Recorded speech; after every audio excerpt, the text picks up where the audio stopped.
멀리 갈 것까지도 없습니다. 시계를 지금으로부터 3, 4년 전으로 한번 돌려보죠. 이 당시에 세계 주요 경제 전문가들이 미국 경제에 대해서 뭐라고 전망했을까? 당시 기억을 되살려서 이들의 입장을 좀 대분류해 본다면 이렇습니다. 한 30% 정도는 1970년대 재판이 될 거라고 했습니다.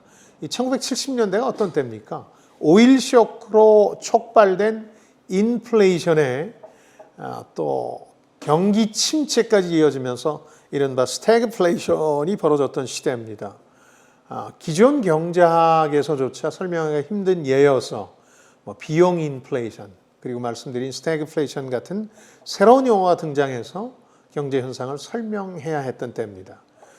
글로벌 금융 위기 이후에 미국도 엄청난 양적 완화 정책을 펴서 돈이 풀렸으니까 인플레이션은 당연하고 경기도 사이클상 급격한 침체 가능성이 높았다고 보는 겁니다.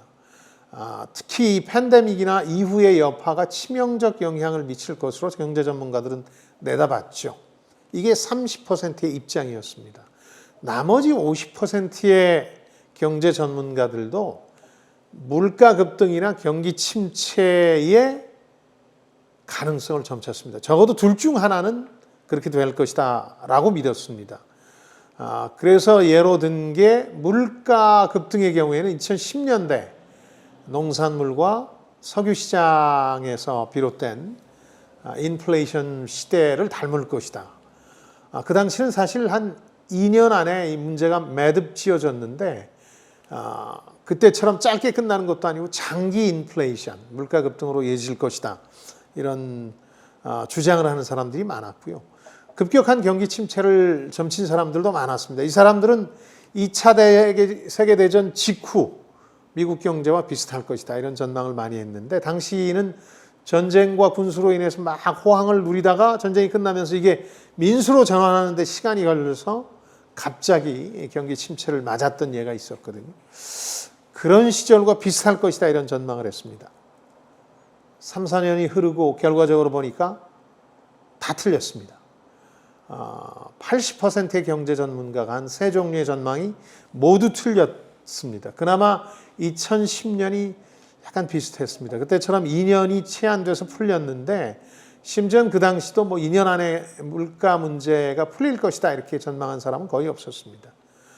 20% 경제 전문가를 제외한 80% 전문가의 전망이 오류였다는 얘기입니다. 물가나 경기 침체 모두 전망만큼 악화되질 않았습니다. 저명한 경제학자 중에는 2008년 노벨상 경제학자인 경제학상 수상자인 폴 크루만 정도가 정확했는데 그는 인플레이션에 대해서는 오히려 지나치게 낙관적으로 본 게 아닌가 이런 부분을 지적해 볼 수 있겠습니다. 저야 그런 분들하고 비교할 처지는 아니지만 비교적 연착륙 시나리오를 지지해 왔습니다. 방송할 때나 안 할 때나 비슷한 입장이었는데 지금 와서 분명해진 사실은 미국 경제가 이런 모든 경제 전문가의 우려에도 불구하고 연착륙 중이라는 사실 하나뿐입니다.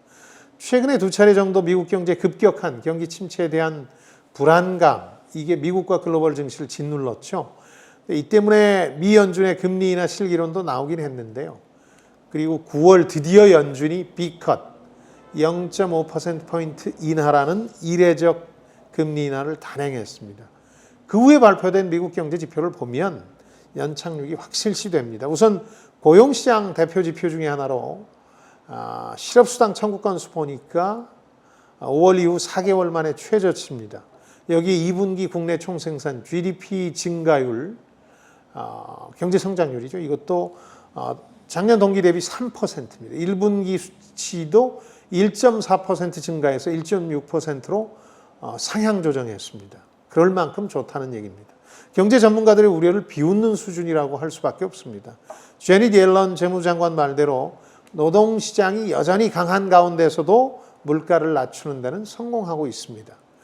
연착륙 성공 요인으로는 뭐가 있느냐? 저는 팬데믹으로 오히려 가속화된 기경제, 일자리의 상태가 상당히 유연해진 거, 또 팬데믹 이후의 소비 증가, 또 AI 등의 신경제 활성화 이런 것들을 꼽고 싶습니다. 이 때문에 일자리가 늘고 급여는 오르고 있습니다. 노동시장 질을 떠나서 이건 논란의 여지가 있습니다만은 양적 측면에서는 노동시장이 여전히 견실해지고 있고 그러다 보니까 실업을 걱정하지 않고 금리를 올려서 물가 상승률을 잡는 데 성공할 수 있었다는 겁니다. 물론 여전히 신중론자나 비관론자가 남아 있습니다. 증시에서는 스타 CEO라고 할 수 있는 JP모건의 제이미 다이먼 같은 사람이 아주 대표적인 인물이죠. 여전히 이 사람은 스태그플레이션 가능성을 믿고 있습니다. 굳건하게 믿고 있습니다. AI 거품과 IT 열기 붕괴에 따른 경기 침체 조정 가능성을 믿는 사람도 어느 정도 있고요. 근데 저는 오히려 트럼프 당선 시의 그 취임 초기 불확실성, 이게 몰고 올 금융시장의 불안이라든가 그로 인한 경기 일시적 조정 가능성을 더 경계하는 편입니다.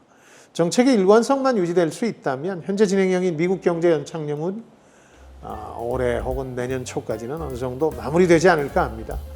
그에 따라서 올해 43차례나 계속되고 있는 미국 증시의 사상 최고치 경신도 계속될 겁니다. 다만 그래도 올라가기만 할 수는 없다는 것, 이건 염두에 두시고요. 지금까지 김방희였습니다. 저는 여러분들의 성공을 응원합니다. 좋아요, 댓글, 구독 잊지 마시고요. 고맙습니다.